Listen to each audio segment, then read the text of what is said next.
In Surah Al-Kahfi,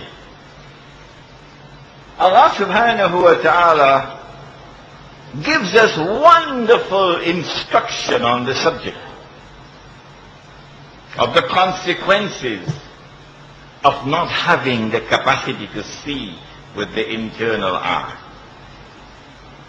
He takes Musa alayhi salam, the Nabi who was sent to Banu Israel, who say that they are the chosen people of Allah. All the rest of mankind are just Gentile. We are the chosen of Allah. We are the elite. We are the select. Musa alayhi salam has delivered a khutbah. And this story is in Sahih Bukhari. They are in Sinai and he delivers a khutbah. And it's a wonderful khutbah. So someone came to him and asked him, "O Musa alayhi salam, what a wonderful khutbah. You must be the most learned man in the world." What he should have said was, praise is due to Allah. What he should have said was, all knowledge comes from Allah. What he should have said was, فَوْقَ كُلِّ ذِي عِلْمٍ عَلِيمٍ. Beyond any learned man is he who is all learned. That is what he should have said. But he didn't say that. He said what the PhD from the University of Singapore says. He says, yes, I am the most learned man in the world. This is what happens when you secularize knowledge. You take Allah out of the process of learning. He has nothing to do with it. I am the expert in my field. I'm the top scholar in my field. He says, yes, I am the most learned scholar in the world, the most learned man in the world. When you do that, when you do not recognize Allah as the source of knowledge, then he cuts off your internal sight. Can't see. Tabule. So now Musa alayhi salam temporarily is without internal sight. And then Allah says to him, there is a servant of mine more learned than you are, Musa alayhi salam. So Musa alayhi salam says, I'd like to meet him. And then Allah subhanahu wa ta'ala gives him instructions to take a fish, put it in a basket, travel in the direction where the two seas meet, Majma'ul Bahrain, where the two oceans meet. And when the fish jumps out of the basket, there you meet him. This is a rather humiliating thing for the most learned man in the world to do, put a fish in a basket, and I'm the most learned man in the world. This is the way I'm going to meet him. Allah cuts him down. Cuts him down. Learn humility. If you really are learned, the sign of knowledge is humility. So he goes, and eventually he meets him. He's called Khidr, alayhi salam, which means green. This is a man more learned than Musa, alayhi salam. And there's a difference between his knowledge and this knowledge. This knowledge can grow old and grow stale and be superseded by other knowledge and so become obsolete. Like the computer you had 10 years ago, obsolete now. But this knowledge remains always green.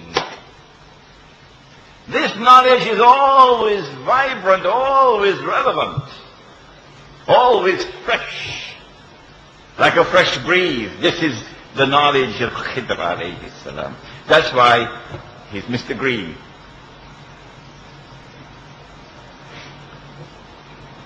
Musa alayhi salam asks, can I accompany you so I can learn from you? But it's difficult. Really difficult for a one-eyed man to learn from a two-eyed man. Really difficult. So he has his PhD, you see, from MIT. So he believes he knows all. Khidr alayhi salam says, you ain't going to be able to show patience with me. How correct was that answer up to this day? But he keeps on insisting, I want to go with you. Okay, you can come along. But on the condition, don't ask any questions unless I explain to you. Shut your mouth. Cut him down. And so they travel, and then they come to the sea or the water, and there they board a boat. Sahih Bukhari tells us a nice story about what happened on the boat. A little bird came and sat on the sill of the boat, and then the bird flew down, dipped its beak into the water, and flew back up with one drop of water inside the mouth. Khidr alayhi salam points to the bird and he says to him, Musa, the knowledge that you have plus the knowledge that I have, when compared to his knowledge, is like the one drop of water in the beak of the bird when compared to this vast ocean of water.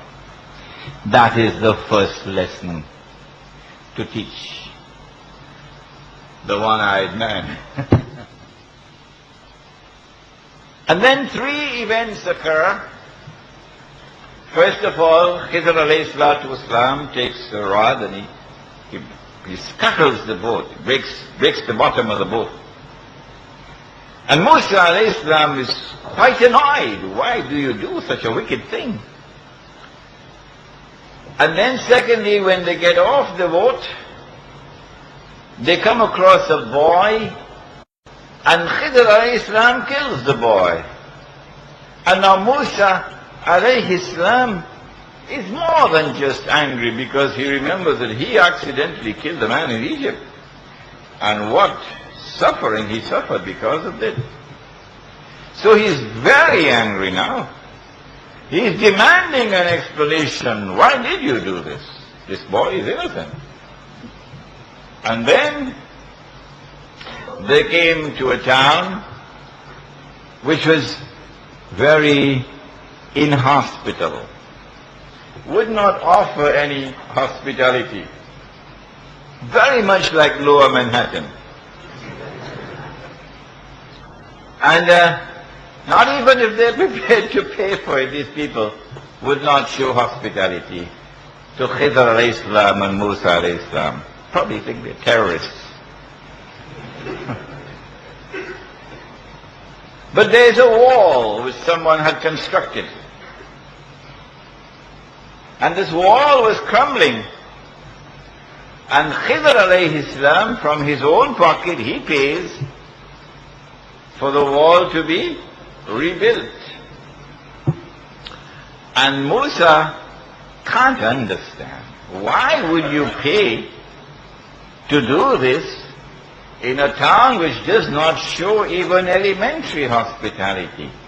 You could at least demand a refund of the amount that you have spent.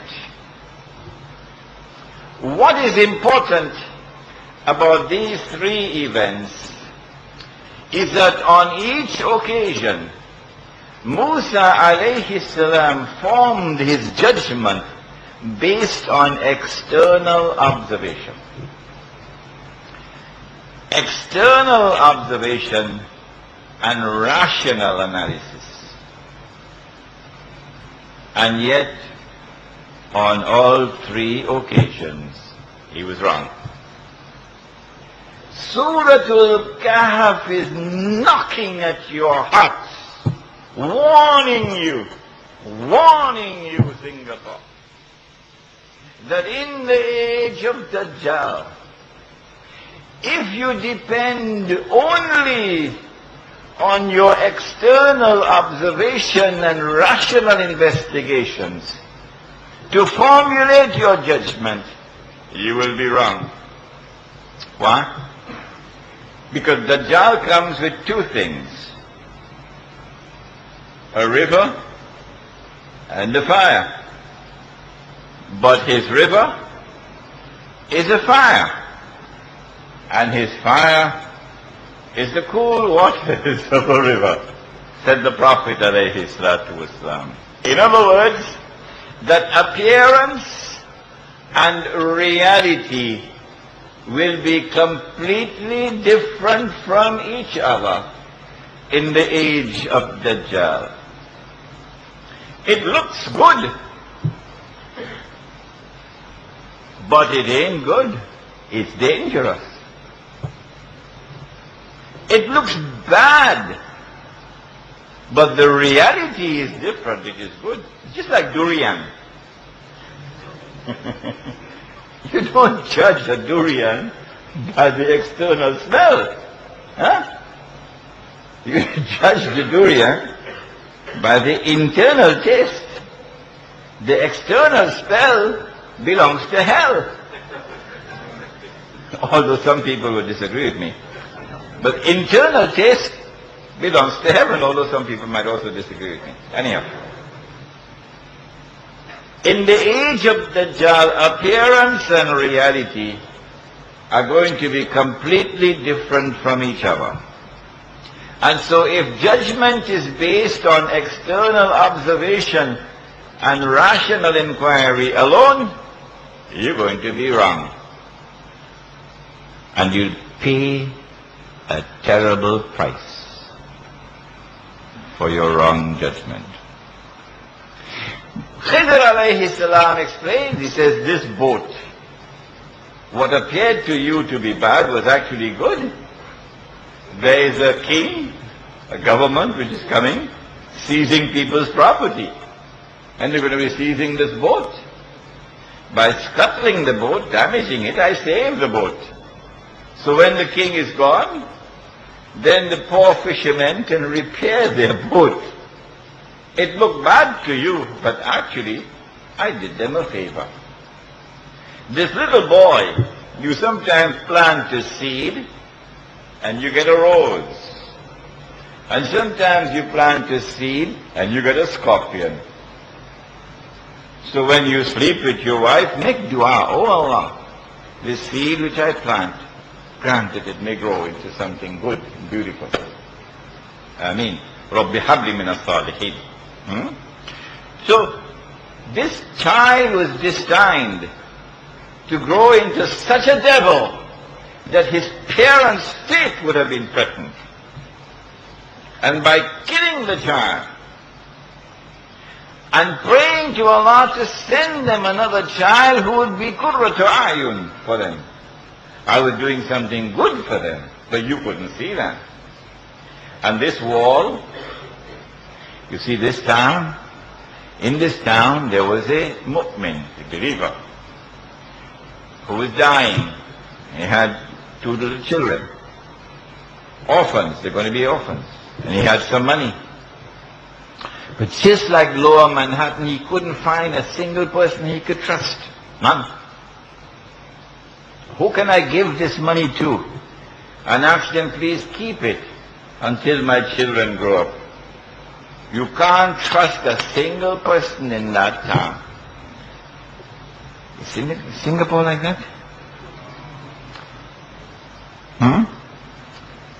So what he did was he had to dig a hole, because he couldn't trust anybody, and bury the money. If you want to do that, make sure nobody's looking, eh? And then having buried the money, he then built a wall and prayed to Allah that when his children grow up, that Allah will guide them to the money. And since the wall was crumbling, my Lord instructed me to do this, Musa alayhi salam. And so knowledge can come from above, and instructions can come from above, and guidance can come from above. But Uncle Sam doesn't believe that. What we are introduced to here is a branch of knowledge which is called epistemology. What is knowledge? Is it possible for us to acquire knowledge? And how is knowledge acquired? The Quran teaches us, if you acquire knowledge, that knowledge wherein there is no doubt never becomes obsolete, like the computer from 10 years ago. كلا لو تعلمون اليقين. If you had that knowledge which is born of certainty, knowledge which comes directly from Allah, لَتَرَوُنَّ الْجَحِيمِ, you'll be able to see the hellfire. And so, yes, knowledge is possible. But remember that knowledge doesn't only come this way. It also comes this way. Remember that in addition to knowledge externally derived, knowledge is also internally, intuitively, spiritually acquired.